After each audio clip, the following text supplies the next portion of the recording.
This is my legal disclaimer. The world is filled with beautiful, lovely, inspiring, lyrical, comforting, profound, enlightening, other positive word, sentimental stories, but tonight will not be. Well, I was at Comic-Con. I was at Comic-Con in San Diego back in July. And my biggest thing at Comic-Con was to appear in this panel discussion with David Fincher, who directed Fight Club, and Gone Girl, and Seven, and with the folks who have Dark Horse Comics, who are doing the Fight Club sequel. And just before we were called to go up onto the stage, this young woman pulled me aside and she said, "I've got to tell you something." And I said, "I really can't. I don't have a moment." And she said, "Please, I've never told anybody this." And she said, "You're the only person so morally depraved and so corrupt, so without any kind of an ethical compass, that I could risk telling this. Kind of like making your confession to Satan." She said, "I grew up with a dog. I had this dog I loved so much. It was a puppy when I was an infant, and we grew up together. And by the time I was 16, it was a pretty old dog. And at 16, I was doing great, but the dog was not doing so great. In fact, the dog was starting to have accidents inside the house. And my folks were constantly saying, you know, we need to put Rufus down. We need to take Rufus in, and it's Rufus's time." And I begged them, I said, "Please, Rufus is more of a sibling than I've ever had. Rufus is my twin. You can't kill Rufus." And they said, "No, okay, we won't."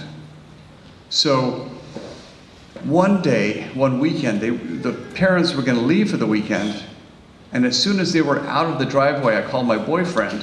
This is her.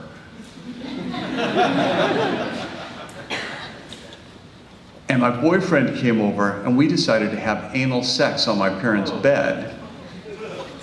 So we're doing the anal sex on my parents' bed, and we're right past the point where it stops hurting, and to the point where it's, hey, wow.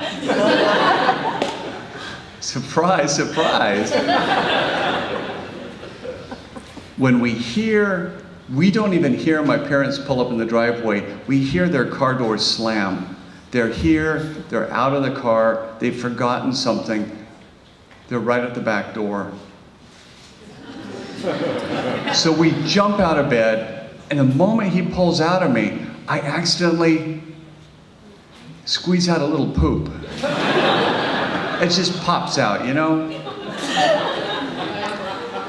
And we think they just got to go to the kitchen. They forgot the wine opener. They forgot the corkscrew. They forgot something. They're just going to get it. They're going to get back in the car. They're gone. We hide in their closet.